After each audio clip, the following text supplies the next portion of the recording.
fuula keenyaa maaksii kan ta'u isinii qabadhee dhufee jira. Baay'ee bareeda, fayyadamaa yaalaadhaan jaalattanii. Amma raayizii kan daakame maankaa tokko, sukkaara biraawunii maankaa gimmaasha,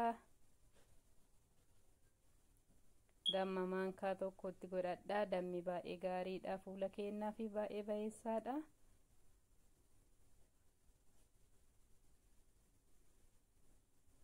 Anis yeroo namni hojjetu argee baay'ee fayyadamee baay'ee jijjiirama qaba. Kanaaf isinii qooduu dhufee jira. Fayyadama akkanumatti godhaatii fayyadama inni jaalattanii dhugaan isiniin jedha jijjiirama arguu dandeettanii. Kanaafuu fayyadama hamma guyyaa 10 yeroo fayyadamtanii jettan jijjiirama guddaa argitanii fuula keessan irratti. Amma aannanni maankaa tokko itti godhadha. Maankaa 2.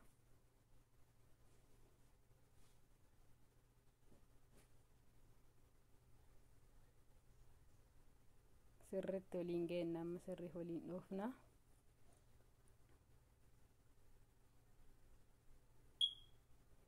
Wanna uumamaa fayyadamne baay'ee gaariidha, haaluma salphaadhaani.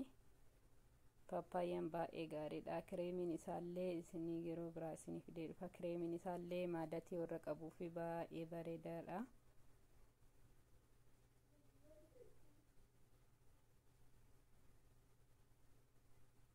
Amma sirriitti waliin geenna.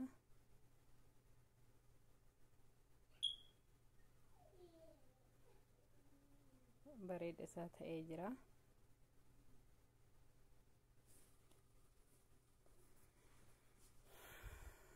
Amma harka kiyya dibadha.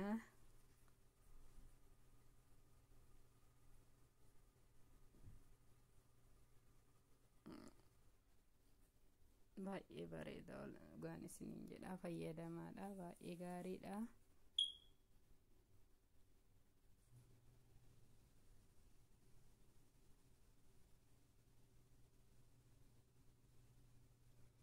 Amma meeshatti buufattanii firiiza kaattanii achuma keessa fuutanii dibachuu ni dandeettanii. Nagaan naa tura. Viidiyoo biraatiin hamma walitti deebinutti nagaatti.